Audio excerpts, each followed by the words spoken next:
آدمی اس سے نام پوچھنا شروع کر دیتا ہے کہ کیوں ہوتا ہے؟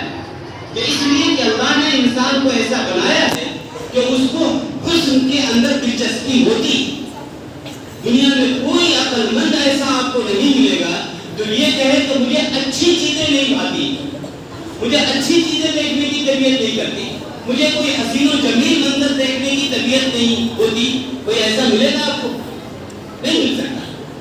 اگر کوئی کہے تو یقیناً یہ اس بات کی علامت ہوتی ہے کہ اس کا ذوق فاسد ہو چکا ہے, اس کی طبیعت میں سلامتی باقی نہیں رہی.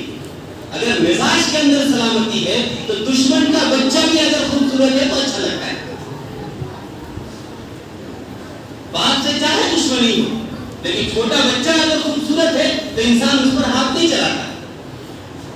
حالانکہ نفرت اور دشمنی کا تقاضا یہ تھا کہ اس کو ایذا پہنچایا جائے, لیکن یہ خوبصورتی آ جاتی ہے. تو اللہ رب العزت نے نبی کے اسوہ کو حسن کے ساتھ جوڑ کر یہ بتلا دیا کہ لوگوں, نبی کے اسوہ سے اعراض وہی کر سکتا ہے جس کی فطرت کے اندر سلامتی نہیں.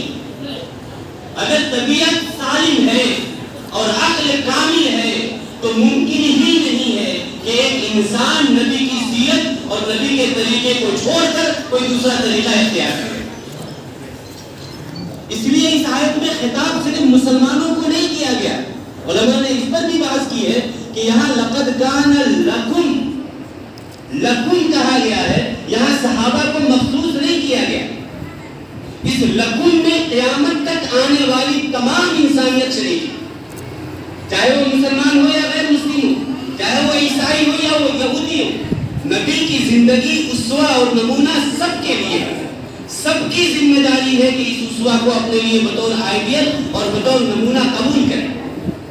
یہ سب کی ذمہ داری.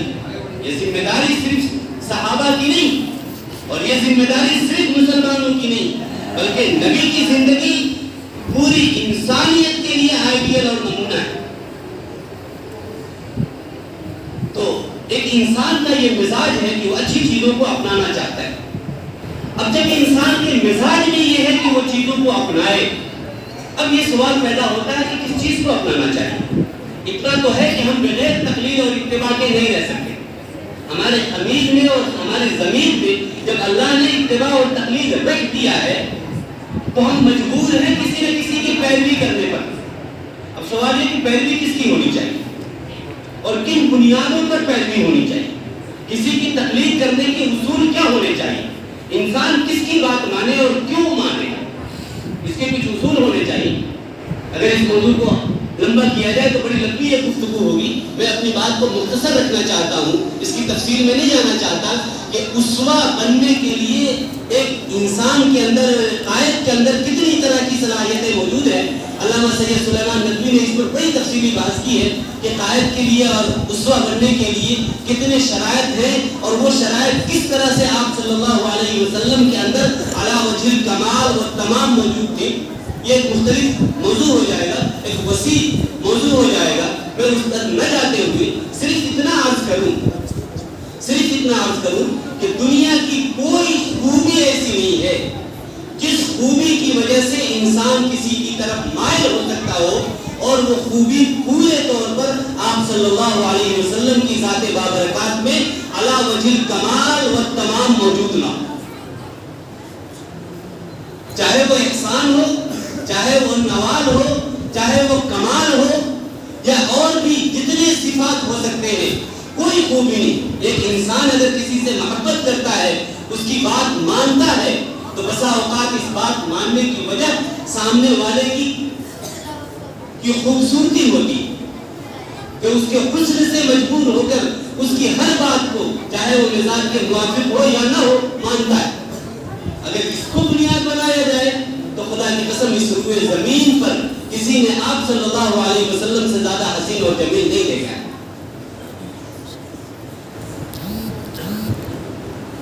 اسی اور یہ ایسا کیوں نہیں ہوتا کہ دنیا کے اندر, اگر میں اس مجلس سے پوچھوں کہ اگر اللہ رب العزت آپ کو اگر تھوڑی دیر کے لیے یہ اختیار دے دے کہ تم جس سے محبت کرتے ہو اس کو جتنا حسین جمیل اور خوبصورت بنا سکتے ہو بنا لو, کہ تھوڑی دیر کے لیے اختیار میں تم کو دیتا ہوں